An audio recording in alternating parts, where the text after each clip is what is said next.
And Tommy Dreesy in that car right now, all locked in, ready to go. He will be running in today's TA class, the number 8 machine. He's definitely one of the tougher drivers to be in this class.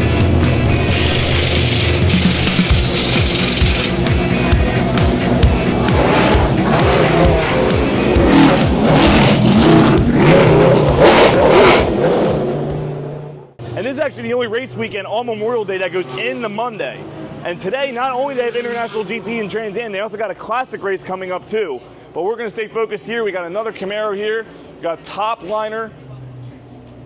You having a good Memorial Day? Oh, hell yeah. Hell yeah, man. The beautiful thing about Trans Am, as you can see here, the way they have this set up, these engines are a little more old school, and that's why they sound the way they do. But because of the technology and because of the development these teams have put in over the years, these things are definitely very, very reliable.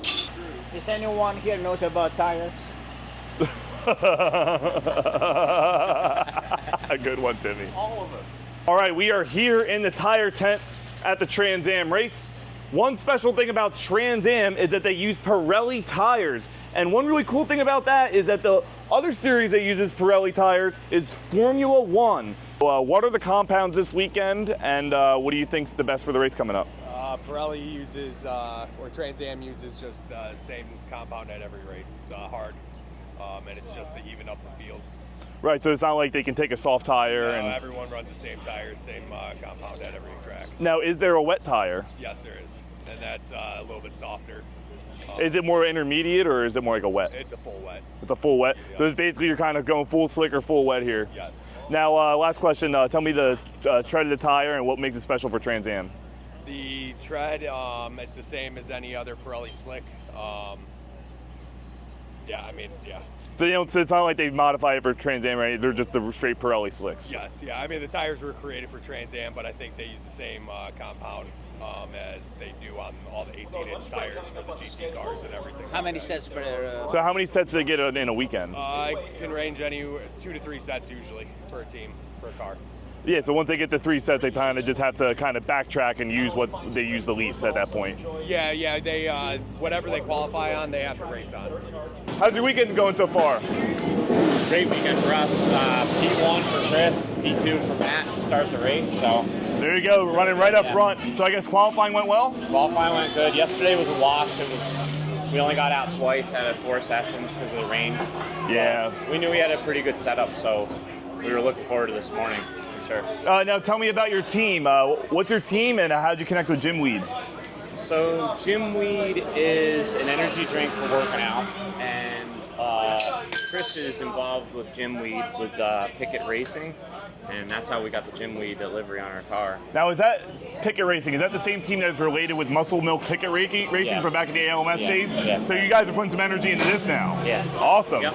Well, it's funny, you remember, feels like it's not only 10 years ago, I remember seeing that car coming leading at ALMS, and then now we got a crazy Trans Am feel where there's some really high-class drivers here, and the racing is by no means single file and boring. There's roughing, there's a lot of power, and you got to really stick it in there to make your pass. Well, let me ask you one more question. What do you guys try to do with the setup at Lime Rock Park to give your drivers the best chance to make overtakes and get good times? So we listen to driver feedback for sure. Each of our drivers, Matt Brabham and Chris Dyson, they both have, a little bit different drivings, set. So that we try to set the car up to exactly how they're comfortable with it. And it might not be our idea of the perfect setup, but as long as they're comfortable in it and they can do it, it's what's up. So. Yeah, well, you're going to give them the best chance in today's race. Good luck starting from the front, and hopefully see you guys on the podium. Appreciate it, man. Thank you. Thank you. Awesome. Thank you. This is where all the teams are getting all grilled up, having a good Memorial Day weekend. Absolutely. The race didn't start yet, so might as well get some good food, right? Yes, sir. He's got the meatballs, he's got the bacon, he's got the corn. Dude, even though these guys are working, making sure that car's ready, they're making sure they're all fueled up too. Yes, sir. This is the team I like. Yeah. All smiles here. All smiles here at Chris Dyson Racing and Jim Weed. This is called Enjoying Memorial Day Weekend, and in just about 2 hours, all these guys will be locked in with their headsets on, so might as well enjoy the time now, right? Correct. Hell yeah. Let's go racing, boys. All right, here they come. Pace car is now off, and we're ready to get the Trans Am Memorial Day Classic underway. Coming on the straightaway, 2x2, get ready to rock. Great start from the inside, roaring through.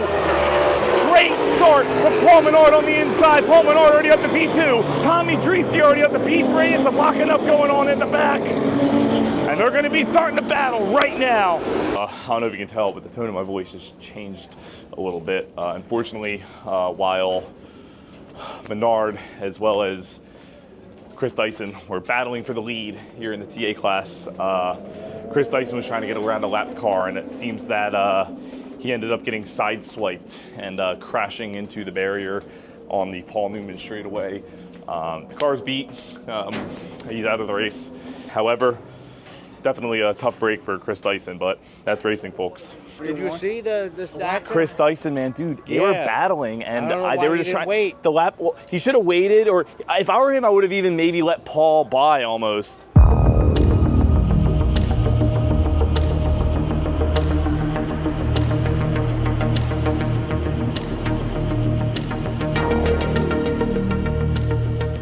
What a way to spend Memorial Day weekend, not only celebrate what America's about, but also celebrate Trans Am and the awesome series that it is. Do-do-do-do, here comes the sun.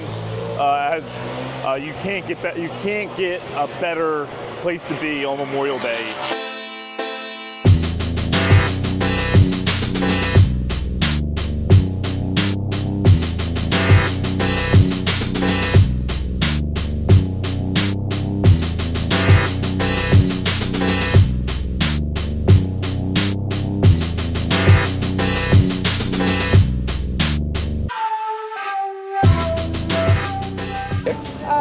What do I like about the loudness? It scares the crap out of me. And then I realized what it was, and I said, okay, no problem. An awesome race. Yeah. Let's do I it. thought you said brace. Oh, praise. Awesome brace. This is one of those weekends where, you know, you got the Indy 500, you got the Monaco Grand Prix, but then this is kind of, I don't want to say it's slept on, but it's kind of the underdog, you know? You have the rolling hills in the background, all the acoustics reverberate off the hills. It's a beautiful place to sit and relax. There's no other better place I'd rather be on Memorial Day, especially if you love motorsports. It's a family affair, lots of kids, lots of sunshine. It's a great day. Wow, what an amazing Memorial Day here at Lime Rock Park for the Trans Am Memorial Day Classic.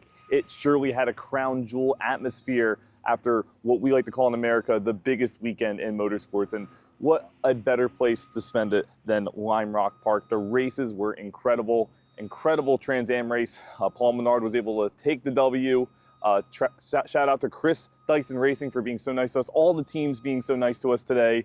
And letting us get a back pit view of what they do here and all the hard work that goes into being out on the racetrack this weekend. And wow, you cannot wrap up Memorial Day racing weekend in 2025 on a better note.